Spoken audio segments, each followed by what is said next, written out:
Hello. Yes, Vijay sir. आ रही है, मेरी आवाज आ रही है? Yeah, thank you, sir. Sir, meanwhile, all the participants are joining. We have a very small video about our group. With your permission, can we play that video? या sure sure. Thank you, sir. The video is all about the Sage Group, which shows that how we are at Sage building future, that is from school to college, college to university, and from university to reality. We have a very small video.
Yeah, this video was all about the Sage Group, and now we have with us the engineer Vijay Kumar Patidar sir, and let's have a very brief introduction about Vijay Kumar Patidar sir.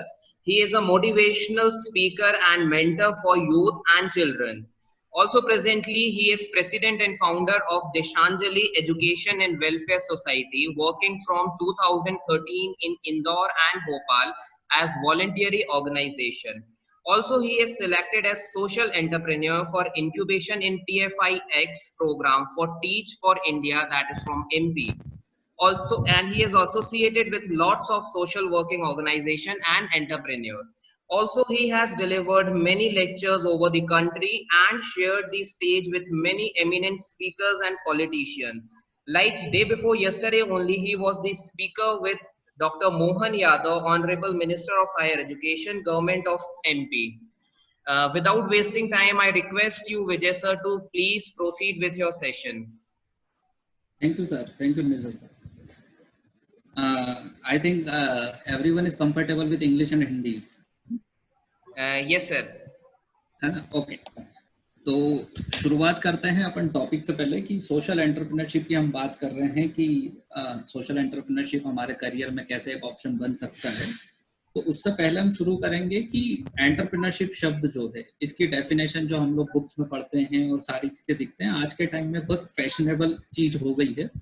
बहुत सारा youth जो है इस entrepreneurship word की तरफ move कर रहा है। बट मैं सबको एक चीज सजेस्ट करूंगा कि it's not easy to read. जैसे उसको मैं सिंपल कहूँ कि जितना कठिन उसको पढ़ना है उतना ही करना भी मुश्किल है कि एंटरप्रेन्योरशिप वर्ड अपने आप में कितना इंपॉर्टेंट है। तो अब बात करते हैं कि हम सोशल एंटरप्रेन्योरशिप की तरफ जा रहे हैं, तो मेरा फोकस एंटरप्रेन्योरशिप से ज्यादा सोशल एंटरप्रेन्योरशिप की तरफ रहेगा। तो मैं ये कहूंगा कि अगर हम वर्ड पर जाएं, सोशल मीन्स व्हाट। हम लोग जनरली सोचते हैं कि एक एंटरप्रेन्योरशिप मतलब एक एंटरप्राइज खड़ी करना। एक एंटरप्राइज खड़ी कर दी, उसमें हम लोग एक प्रॉफिट शेयरिंग करेंगे, हम लोग अपनी अर्निंग करेंगे। बट कहीं ना कहीं इतना इजी नहीं होता है किसी भी एंटरप्राइज को खड़ा करना। तो सोशल वर्ड जो है यहाँ पर बहुत इंपॉर्टेंट रखता है कि एक एंटरप्राइज और सोशल दोनों को कनेक्ट कैसे किया जाए। तो सोशल एंटरप्रेन्योर बनने के लिए पहले हमें खुद सोशल होना पड़ेगा, और सोशल को अगर आम भाषा में समझा जाए तो सामाजिक होना पड़ेगा। अब एंटरप्राइज खड़ा करना अपने आप में बहुत बड़ी चीज है, और एंटरप्राइज खड़ा करने के पहले हमें एक गोल सेट करना पड़ता है कि वो एंटरप्राइज किस चीज का होगा, उसका विजन क्या होगा, उसके मिशंस क्या होंगे, और इसकी नीड हमें पता करनी पड़ेगी कि मार्केट में उस चीज की नीड कहाँ पर है। If you talk about the need, तो अगेन नीड जानने के लिए भी हमें सामाजिक स्तर पे आना पड़ेगा, ग्राउंड लेवल पे आना पड़ेगा, हमारे आसपास हो रही चीजों को ऑब्जर्व करना पड़ेगा। तो एक स्किल, मैं कहूंगा कि इसको एक स्किल जो सब में नहीं होती है शायद ऑब्जर्वेशन की, वो सबसे पहले डेवलप करनी चाहिए कि भाई मैं अपने अंदर एक स्किल लाऊं कि ऑब्जर्वेशंस, छोटे छोटे ऑब्जर्वेशंस। आज 3 महीने से पैंडेमिक है, हम लोग अपने घर में बैठे हुए हैं, क्या हम ऑब्जर्व कर रहे हैं कि हमारे आसपास क्या हो रहा है? अगर वो ऑब्जर्वेशंस आपके अंदर हैं तो उस ऑब्जर्वेशन के ऊपर वाला स्टेप जो होता है वो ये होता है कि इसमें प्रॉब्लम क्या है। एक चीज एक बार ऑब्जर्व किया, अब उसके अंदर प्रॉब्लम आइडेंटिफाई की, दैट मीन्स आपके अंदर कहीं ना कहीं सॉल्यूशन एक डेवलप हो रहा है, लेकिन आप क्लियरिटी नहीं है कि उसका क्या सॉल्यूशन होना चाहिए। तो अब आ गए अपन सोशल से गोल सेट की तरफ। गोल सेट करने के लिए हमने दो बातें की कि ऑब्जर्वेशन होना चाहिए, ऑब्जर्वेशन होंगे, आपने छोटी छोटी चीजों पे नजरिया बनाया अपना, उन ऑब्जर्वेशंस के बेसिस पे आपने एक अपना गोल सेट किया कि भाई मेरा ये गोल है। अब उस गोल में कितनी प्योरिटी है, वो प्योरिटी आपको एक सोशल एंटरप्रेन्योर बनाने के लिए हमेशा रिक्वायर्ड होगी, क्योंकि सोशल एंटरप्रेन्योर्स, अगेन फिर फोकस कर रहा हूँ कि सोशल शब्द के ऊपर है, तो वो क्लियरिटी और उतनी प्योरिटी दोनों चीज उसके अंदर होनी चाहिए। गोल सेट हो गया अगर आपका, तो अब आपके अंदर बहुत सारी ऐसी स्किल्स हैं जिनकी आपको जरूरत पड़ेगी, और कुछ स्किल्स ऐसी होती हैं जिसको सीखा नहीं जाता, वो अपने आप जब करने जाएंगे तो आ जाएंगे। एक लीडरशिप स्किल है जो हम लोग कोशिश करते हैं कि हम लोग कहीं जाएं, ट्रेनिंग ले लें और आ जाएगी, तो ये चीजें वैसी नहीं है। ये बहुत चीजें हैं जो आपको कम्युनिटी में काम करने के बाद समझ में आती हैं, तो उस पर फोकस करेंगे। मैं वापस टॉपिक के ऊपर एक बार आता हूँ। करियर ऑप्शन हमने उसमें ऐड किया है कि करियर ऑप्शन क्यों। तो एक प्रश्न है यहाँ पर कि हम लोग क्यों सोशल एंटरप्रेन्योरशिप को अपना एक करियर ऑप्शन देखना चाह रहे हैं। कारण है आज के टाइम में जॉब्स की जो रिक्वायरमेंट है मार्केट के अंदर, वो कहीं ना कहीं एक स्टूडेंट और कैंडिडेट तक नहीं पहुंच पा रही है, या अपनी ऑटोमेशन इतना हो चुका है कि जो लेबर है आज के टाइम में उसकी रिक्वायरमेंट बहुत कम है। तो कहीं ना कहीं आदमी सोचता है कि मैं जॉब की तरफ मूव करूंगा तो मुझे जॉब मिलेगी या नहीं मिलेगी, सर्टेनिटी है या नहीं है। तो उस सर्टेनिटी को बनाने के लिए अब अभी हमने 3 महीने में देखा कि लोग अपने गांव की तरफ वापस चले गए, अपने अपने घर की तरफ वापस चले गए, अपने शहरों की तरफ वापस चले गए। तो क्या अब इनके पास ऑप्शंस हैं वहां पर जाकर के कुछ काम करने के लिए? अगर नहीं है तो वो ऑप्शंस कैसे बनेंगे, कहाँ से आएंगे? तो यहाँ हमारे लिए एक बहुत बड़ी अपॉर्चुनिटी आती है कि अगर आप एक सोशल एंटरप्रेन्योर बनना चाहते हैं तो आपके पास अभी सबसे बेस्ट ऑफ टाइम है। आप छोटी छोटी प्रॉब्लम्स आइडेंटिफाई करिए, एक सेट ऑफ स्किल आइडेंटिफाई करिए जिसकी आपको जरूरत है, उस टाइप के लोगों को ढूंढिए और उन लोगों को उस स्किल के साथ कनेक्ट कर करके वहां पे काम शुरू कर दीजिए। तो ये हो गया एक छोटी सी चीज। अब एक मिथ कह सकता हूं मैं जो लोगों के अंदर आता है सोशल एंटरप्रेन्योरशिप का, जिसको रिलेट करते हैं एनजीओ सेक्टर से। कि हम लोग कई बार बात करते हैं कि ये एक एनजीओ है और एक बहुत बढ़िया काम कर रहा है, एंड एक जनरल इमेज हमारे अंदर जो बनती है कि एनजीओ बहुत अच्छे प्रॉफिट मेकिंग होते हैं और काफी अर्निंग कर रहे होते हैं। तो ये एक मार्केट सिनेरियो जो बना हुआ है, एंड नो डाउट इसमें कोई शक नहीं है कि ये हो रहा है मार्केट में। लेकिन फिर बात वही आती है प्योरिटी जिसकी बात कर रहे हैं कि एक प्योरिटी होनी चाहिए चीज को लेकर के। तो एग्जैक्टली सोशल एंटरप्रेन्योर उसी को कहा जाएगा जो एक प्योर एम्बिशन के साथ काम करे। तो मैं अभी एनजीओ वर्ड को डिफाइन करता हूँ कि नॉन गवर्नमेंटल ऑर्गेनाइजेशन। इस टाइप का कोई रजिस्ट्रेशन नहीं होता है। लीगलिटी की बात करें तो एनजीओ नाम का कोई शब्द आपको रजिस्टर्ड फॉर्म में नहीं मिलेगा। जो रजिस्टर्ड होती है वो होती है आपकी सोसाइटी, ट्रस्ट एंड कंपनी। तो अल्टीमेटली आप जिसको एक एनजीओ बोल रहे हैं वो या तो कोई ट्रस्ट है या सोसाइटी है या एक कंपनी रजिस्टर्ड है। अब बात आती है कि वो प्रॉफिट मेकिंग है या नॉन प्रॉफिट मेकिंग है। वो एक सबसे इंपॉर्टेंट चीज होती है। आप उसकी अगर प्योरिटी की बात करें तो आप इस चीज से जज कर पाएंगे कि वो एक प्रॉफिट मेकिंग कंपनी है, प्रॉफिट मेकिंग एनजीओ है या फिर ट्रस्ट है। अगर वो नॉन प्रॉफिट है तो डेफिनेटली वो कहीं ना कहीं ग्राउंड पे ज्यादा काम करने की कोशिश कर रहा होगा। एंड अगर प्रॉफिट मेकिंग है तो भी आप उसको अलग नजरिए से देखेंगे कि वो कितना प्रॉफिट शेयर कर रहा है, वो आपको एक बार आइडेंटिफाई करना पड़ेगा। तो अगर हम करियर की बात करें कि मैं सोशल एंटरप्रेन्योर बनूंगा तो सारी चीजें समाज सेवा की तरफ चली जाएंगी, तो मेरी अर्निंग क्या होगी, मेरी ऑर्गेनाइजेशन की अर्निंग क्या होगी, तो वो आपको डिसाइड करना है। एंड आपकी अर्निंग भी उसका एक प्रॉफिट शेयरिंग में नहीं आता है। Profit sharing is other thing कि आपकी ओवरऑल कंपनी ने कितना प्रॉफिट अर्न किया। आपकी सैलरी उसमें कैलकुलेटेड है, वो प्रॉफिट नहीं होता है। प्रॉफिट एक है जो सब कुछ कट करने के बाद, आपका पूरा काम कंप्लीट होने के बाद, पूरी प्रोजेक्ट कंप्लीट होने के बाद जो बचता है। तो आपको ये फोकस करना है। मेरे ख्याल से आपने 2-4 चीजें भी हमारी क्लियर हुई कि सोशल एंटरप्रेन्योरशिप में सोशल वर्ड कितना इंपॉर्टेंट है। ऑर्गेनाइजेशन बनाने के लिए हमें अपने गोल सेट करने होंगे, तो गोल की क्लियरिटी कहाँ से आएगी। गोल की क्लियरिटी आ गई तो हमारे पास जो मार्केट में ऑप्शंस दिखाई देंगे कि एनजीओ हम अपने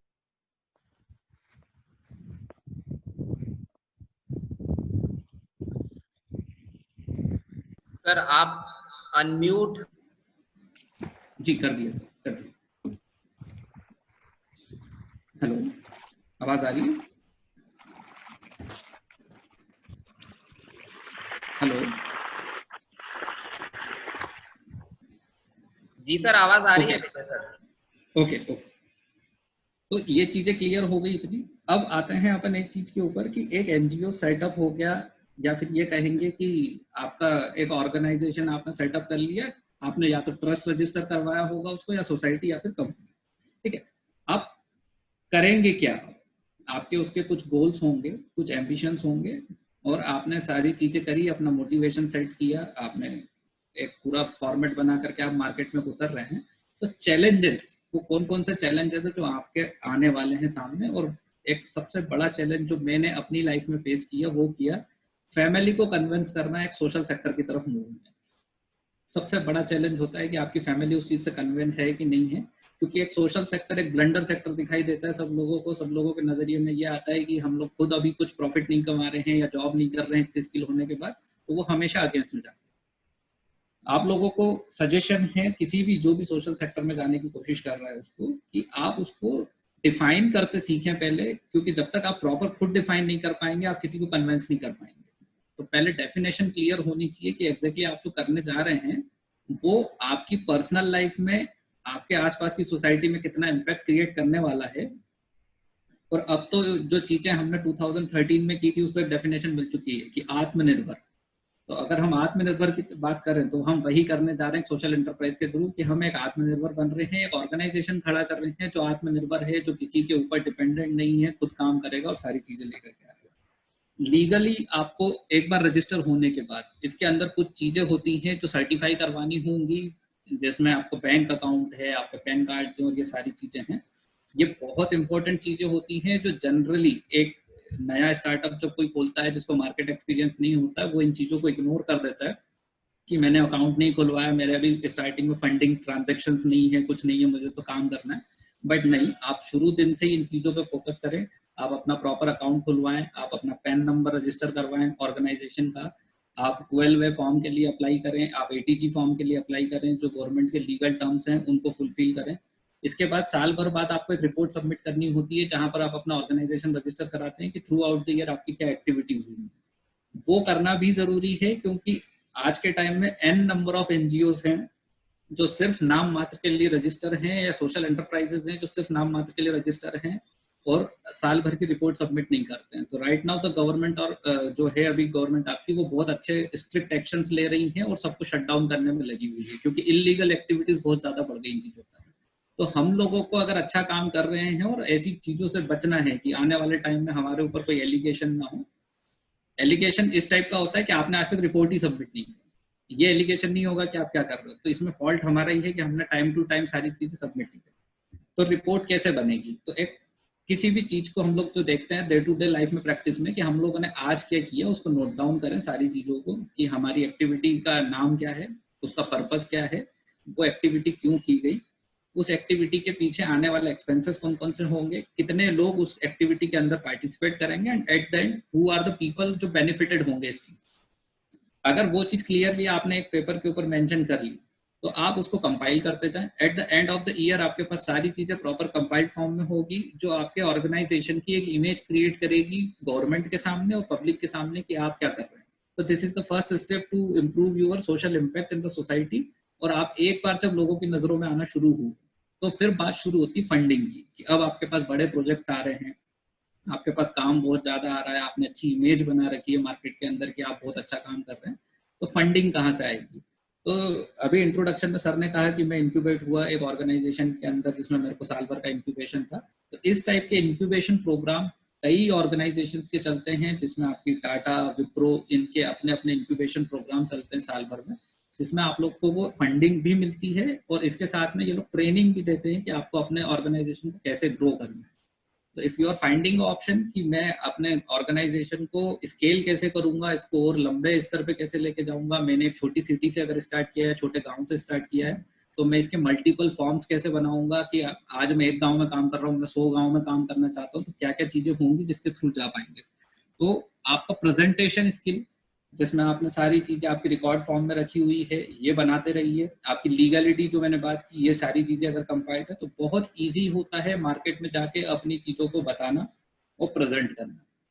अब बात जब प्रेजेंटेशन की चल रही है, तो प्रेजेंटेशन की वो इंपॉर्टेंट क्या चीजें हैं जो सबसे ज्यादा गौर की जाती हैं फंडिंग के टाइम पे, वो है आपकी पर्सनल स्टोरी उस चीज के पीछे। जो मैंने बात की थी गोल सेटिंग के टाइम पे, कि अगर आप गोल सेट कर रहे हो तो आपको क्लियरिटी होनी चाहिए उस चीज के पीछे, और वो चीज निकल करके आती है पर्सनल स्टोरी से। फॉर एग्जाम्पल मैं अपनी एक छोटी सी स्टोरी शेयर करता हूँ कि मैंने जब इंजीनियरिंग कर रहा था तो चाय हम पीने जाते हैं अपने बाहर एक छोटी सी दुकान के ऊपर, वहां पर खड़े चाय पी रहे थे और एक बच्चे को कचरे में से उठा करके कुछ खाते हुए देखा और उसको बुला करके पूछा कि बेटा ये क्यों खा रहे हो? तो बोले भैया भूख लगी थी इसलिए खा रहा हूँ, और पैसे आप दें तो पैसे दे दीजिए। तो पैसे जनरली मैं अवॉइड करता हूँ किसी को भी देना डायरेक्टली, कि भाई ये क्या यूज करेगा नहीं पता। तो मैंने कहा ठीक है आप एक काम करो, पोयम सुनाओ तो मैं आपको पोहा खिला देता हूँ या समोसा खिला देता हूँ। तो उसने फट से पोयम सुना दी। फिर अब जिज्ञासा जाग गई कि यार ये अगर पोयम सुना सकता है मतलब ये कहीं ना कहीं। तो फिर पूछा कि स्कूल? तो बोला मैं स्कूल नहीं जा पा रहा हूँ क्योंकि फीस नहीं पे कर पा रहे हैं, मेरे पास आधार कार्ड नहीं है, एन नंबर ऑफ इश्यूज होते हैं जब आप ग्राउंड पे जाते हैं कि इनके पास एडमिशन लेने के लिए ऑप्शन नहीं है। तो वो एक दिन था जिस दिन मेरे को पर्सनली फील हुआ कि ये बहुत बड़ा चैलेंज है सोसाइटी के अंदर, जिसके लिए कुछ ना कुछ सॉल्यूशन निकालना चाहिए। एंड उस दिन मैंने डिसाइड किया कि एजुकेशन सेक्टर में मुझे कुछ काम करना है, इन बच्चों के लिए काम करना है जो बच्चे रियली पढ़ना चाहते हैं लेकिन इनके पास सोर्सेज नहीं है। मैं क्लियर बोल रहा हूँ, मैंने सब बच्चों को पढ़ाने की नहीं ठानी, मैंने उन बच्चों की ठानी जो सच में पढ़ना चाहते हैं लेकिन इनके पास ऑप्शन नहीं।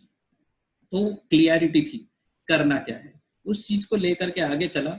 उसको जब लेके आगे चला तो जो परेशानियां आई वो उसकी कोई लिमिट नहीं है। आज भी 6-7 साल बाद भी हम लोग परेशानियों को झेल रहे हैं, लेकिन हमारा आइडिया इतना प्योर है कि हमें कभी भी किसी के आगे हाथ फैलाने की जरूरत नहीं पड़ी, किसी के आगे ये नहीं कहना पड़ा कि यार हमारी इस एक्टिविटी के लिए हमारे पास फंड नहीं है। खुद ब खुद सारी चीजें आती हैं। हम लोग एक एक्टिविटी डिजाइन करते हैं, प्रॉपर फॉर्मेटिंग करते हैं, पब्लिकली शेयर करते हैं, मार्केट इमेज आपने क्रिएट करके रखी है, आपको अपने आप फंडर्स मिल जाएंगे जो आपको डोनेशन भी देंगे और आपको मोटिवेट करेंगे कि ऐसी एक्टिविटीज करते रहे।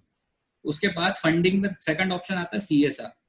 गवर्नमेंट का एक प्रोविजन है जो कहता है कि आपको फंडिंग मिलेगी, क्यों मिलेगी, कैसे मिलेगी, वो अब आपको आइडेंटिफाई करना है, कहाँ से मिलेगी वो आइडेंटिफाई करना है। क्योंकि जितनी भी प्रॉफिट मेकिंग कंपनियां हैं उनको कंपलसरी है कि वो अपना 2% प्रॉफिट का as a CSR, corporate social responsibility जिसको कहते हैं, वो किसी को डोनेट करें, वो किसी NGO को डोनेट करें ताकि आपके प्रॉफिट से सोसाइटी का बेनिफिट हो पाए। तो ये एक नॉर्म है जो सभी कंपनी के ऊपर इम्पोज होता है, प्रॉफिट मेकिंग कंपनीज के ऊपर इम्पोज होता है। दैट मीन्स अगर आप लिस्ट निकालेंगे कि इंडिया के अंदर कितनी कंपनीज हैं जो प्रॉफिट मेकिंग है, तो आपको n नंबर ऑफ कंपनीज दिखाई देंगी।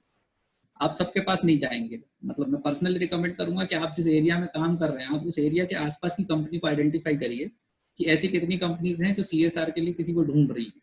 आपको आसानी से मिलेगा कि बहुत सारी कंपनीज हैं, बट अगेन एक क्वेश्चन आता है कि किसी कंपनी को चाहिए कि मैं फंड उन्हीं को ऑर्गेनाइजेशन को करूंगा जो मेडिसिन के ऊपर काम कर रहा हो, डिसीजेस को लेकर के काम कर रहा हो। एक ऑर्गेनाइजेशन बोलेगा कि मैं सिर्फ उसी ऑर्गेनाइजेशन को डोनेट करूंगा जो वाटर के ऊपर काम कर रहा हो, वाटर हार्वेस्टिंग के ऊपर काम कर रहा हो। तो आपको ये सिलेक्ट करना है कि कौन सी कंपनी का CSR प्रॉपरली आपकी कंपनी, आपकी ऑर्गेनाइजेशन के लिए बेनिफिटेड है। ये नहीं कि आज ये पैसा दे रहा है किसी चीज के लिए तो आपने अपना एम्बिशन ही चेंज कर लिया, अपना गोल चेंज कर लिया कि मुझे तो पैसे लेने थे, मुझे CSR लेना था, तो मैंने अपने टीम के मोटो और विजन जो डिसाइड किए थे पहले वो सारे चेंज कर। अगर इन चीजों से आप बचेंगे, ये बहुत छोटी छोटी चीजें होती हैं जो आपको लालच भी देंगी और बहुत सारी चीजें देंगी। ऑफर्स आएंगे आपके पास कि हम आपको इतने करोड़ रुपए पे कर देंगे, आप हमारा काम करो, लेकिन आपके क्लियर एम्बिशंस होने चाहिए कि मैं किस चीज पे काम कर रहा हूँ। अगर वो ठीक है तो अगर फाइन, अगर नहीं है तो आप उसमें क्या कंपनसेशन कर सकते हैं कि आप अपने एम से ना भटके, आप अपने गोल से ना भटके। अब कहानी आती है सस्टेनेबिलिटी की, कि अगर मान लो हमारे पास फंडिंग नहीं आ रही है तो हम सस्टेनेबल कैसे होंगे। तो मैं पर्सनली अपनी बात करूं तो मेरे सस्टेनेबल होने के लिए बहुत सारे रिसोर्सेज अपने खुद के डेवलप किए हुए हैं जहां से मेरी पर्सनल अर्निंग होती है, ऑर्गेनाइजेशन पे डिपेंडेंट नहीं हूँ। तो इस टाइप का एक अल्टरनेट ऑप्शन आप भी अपना आइडेंटिफाई करें स्टार्टिंग में, कि जब आप सस्टेनेबल की तरफ जाएंगे, आप पहले खुद सस्टेनेबल नहीं होंगे तो ऑर्गेनाइजेशन को सस्टेन नहीं करवा पाएंगे। टाइम लगेगा, एक स्पेस चाहिएगा, आपके पैशंस होना चाहिए इतना कि आप सस्टेनेबल होने तक इतना धैर्य रखें कि ऑर्गेनाइजेशन बंद ना हो, उसकी एक्टिविटीज चलती रहे। After some time you will get the benefited from the organisation. आपको आपकी सैलरी और सारी चीजें वहां से मिलना शुरू होंगी। आप अपने ऑर्गेनाइजेशन में और लोगों को ऐड कर पाएंगे, क्योंकि जितनी मैंने कंपनीज और CSR की बात की वो मिलना शुरू हो जाता है। अब अपन नेक्स्ट पॉइंट पे बात करें तो आता है इम्पैक्ट। क्यों जरूरत है एक सोशल एंटरप्रेन्योर की, क्या इम्पैक्ट क्रिएट होता है। तो आज हमारी सोसाइटी में n नंबर ऑफ प्रॉब्लम्स आ रही हैं, n number of NGOs regularly register हो रहे हैं, फिर भी प्रॉब्लम्स खत्म नहीं हो रही हैं।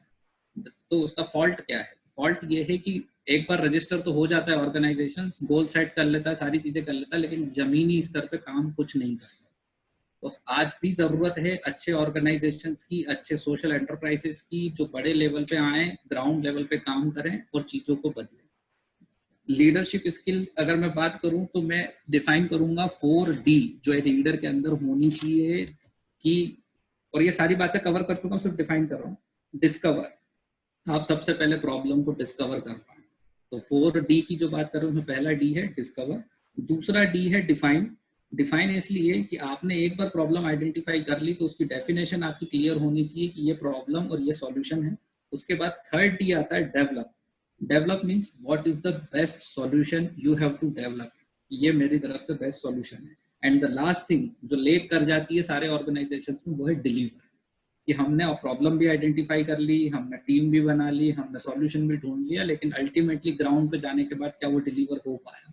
तो दीज आर द 4D जो एक लीडर के अंदर होने चाहिए। उसके अंदर अगर ये 4D नहीं है तो अल्टीमेटली कहीं ना कहीं आपका organization as a social entrepreneur suffer कर जाएगा कि वो एंटरप्राइज सोशल रहा ही नहीं, फिर वो डिलीवर नहीं हो रही है चीजें।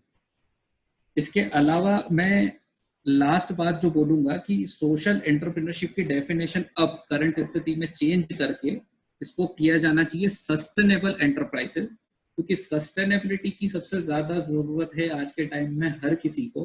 तो हम सोशल एंटरप्रेन्योर अगर बनते हैं तो हम आने वाले टाइम में एक सोशल एंटरप्राइजेस की जगह पे सस्टेनेबल एंटरप्राइज बनाते हैं, जो लोगों को सस्टेन करेगा, हमें सस्टेन करेगा, इस सोसाइटी को सस्टेन करेगा। और जब ये सब सस्टेन होना शुरू होंगी तो अपनी कंट्री सस्टेन होना शुरू हो जाएगी।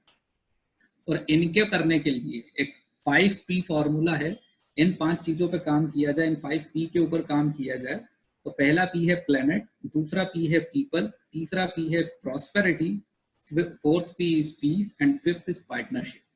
मतलब आप प्लेनेट, पीपल, प्रॉस्पेरिटी, पीस और पार्टनरशिप, इन 5 चीजों को लेकर के अगर काम करते हैं तो डेफिनेटली आप एक सस्टेनेबल मॉडल क्रिएट कर पाएंगे और आपका एक बढ़िया सा मॉडल क्रिएट हो पाएगा। तो मैं इसी के साथ अपनी बातों को विराम देता हूँ। अब क्वेश्चंस अगर आपके जो भी हैं तो निर्जर सर के थ्रू पहुंचाएं, मैं डेफिनेटली उसका आंसर देने की पूरी कोशिश करूंगा। I request to all the participants, if they have any question, they can either raise their hand So I'll unmute themselves, or they can type their questions in the chat box.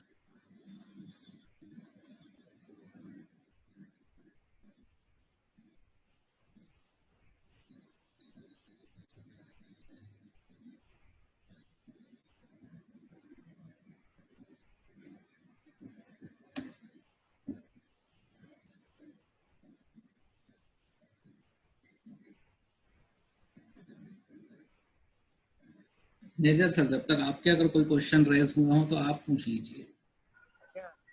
Sir, first हुई है, अभी बनाएंगे गाड़ी ना, अभी से call काल गई थी, बनाएंगे ना, चालू हो जाएगी गाड़ी, फिर गाड़ी से बाप ना।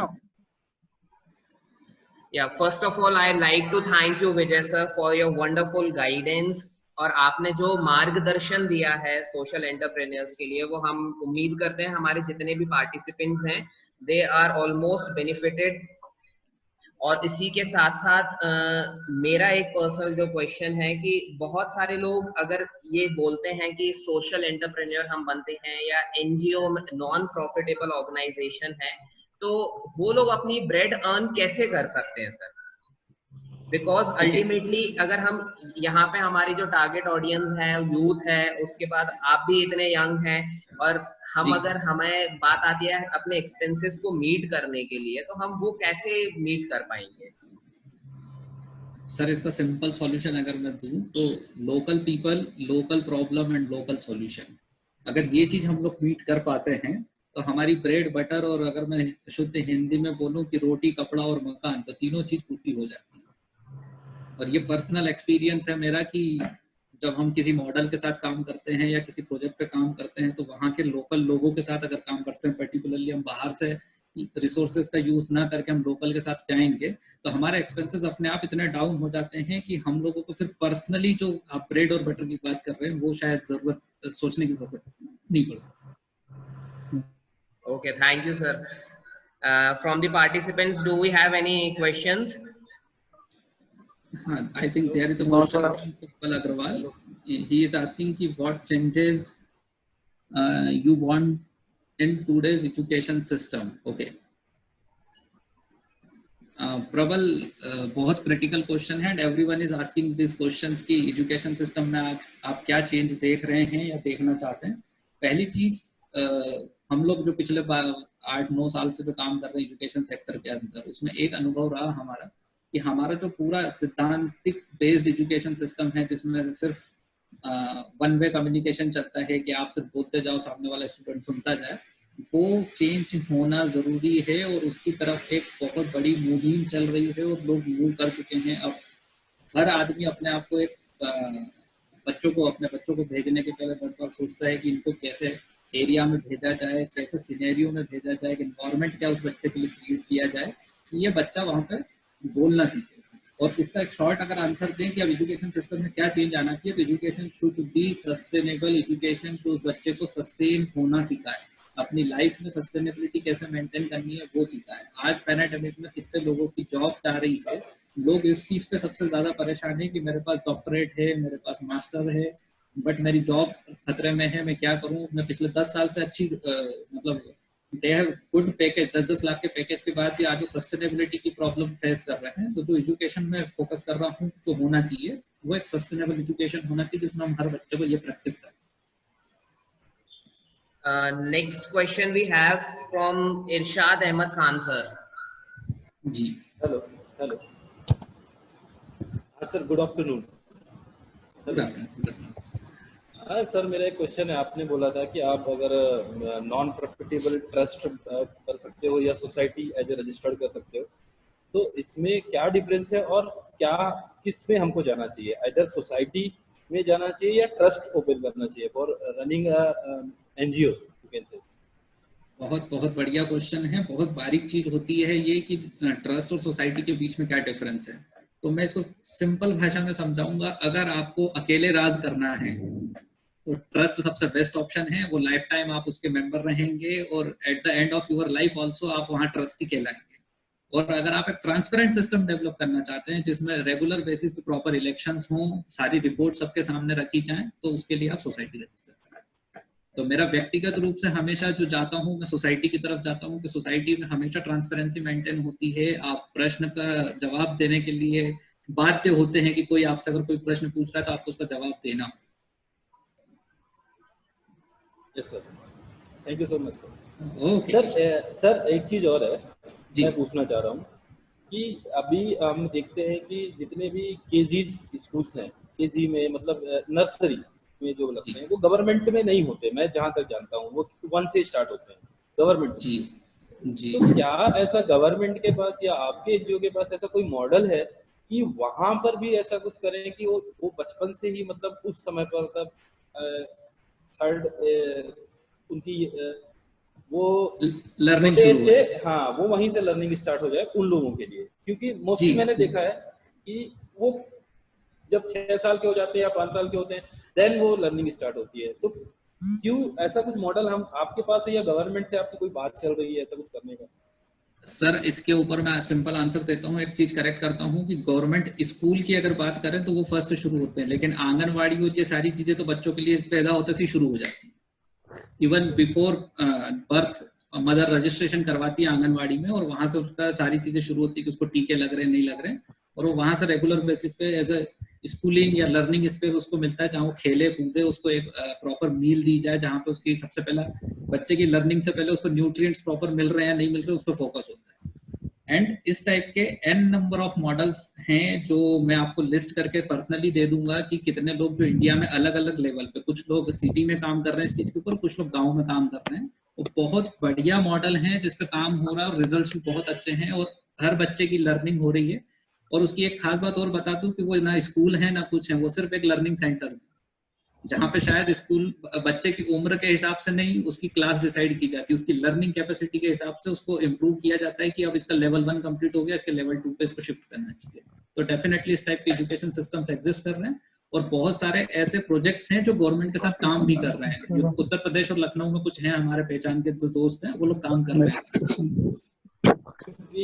एज पर एमपी कंसर्न तो मेरे को तो एमपी में नहीं दिखा, इसलिए मेरे को ऐसा मतलब लगा कि मैं आपसे शायद पूछूं जी सर, हम लोग एमपी के अंदर भी काम कर रहे हैं, इवन भोपाल के अंदर भी इस चीज के ऊपर काम चल रहा है। तो अगर आप भोपाल आए या फिर मैं आपको डिटेल्स डेफिनेटली शेयर करूंगा, आपको मेरे नंबर मैं अभी इसी पे टाइप कर देता हूँ, तो आप मेरी मेल आईडी पे या इस नंबर पे मुझे व्हाट्सअप करेंगे तो मैं आपको डिटेल शेयर करूंगा। Thank you so much sir. Thank you, sir. We are left with 6 more minutes, and I want to thank all the participants for patiently listening to the speaker, and also we have seen that no one has left the talk, and we are having the full 100 capacity of the the Zoom meeting, and that is also the house full. And as a token of appreciation, we have a small certificate from the Sage Group to you, Vijay sir. I'm just sharing thank that. You sir, thank you.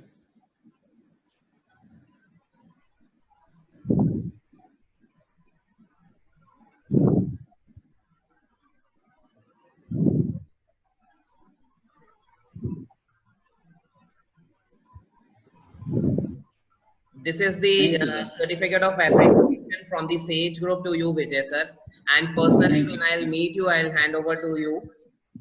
Thank you, sir. Thank you. And thank you once again for sparing your time and giving your valuable guidance to all our participants, and also participants for patiently listening. And I want to thank to all the participants that they have made the registration in this Sage talk in very short notice. And we are having the registration from the Srinagar to Karnataka, Bangalore, and from Jaipur also we are having. We have covered all over the country, and also we'll be sharing the certificate. If you don't have any certificate link or attendance link for that, we'll be sharing the certificate in your registered mail ID within 3 days. So thank you once again for giving up your time. Thank you, Vijay sir, and all the participants. Thank you, sir.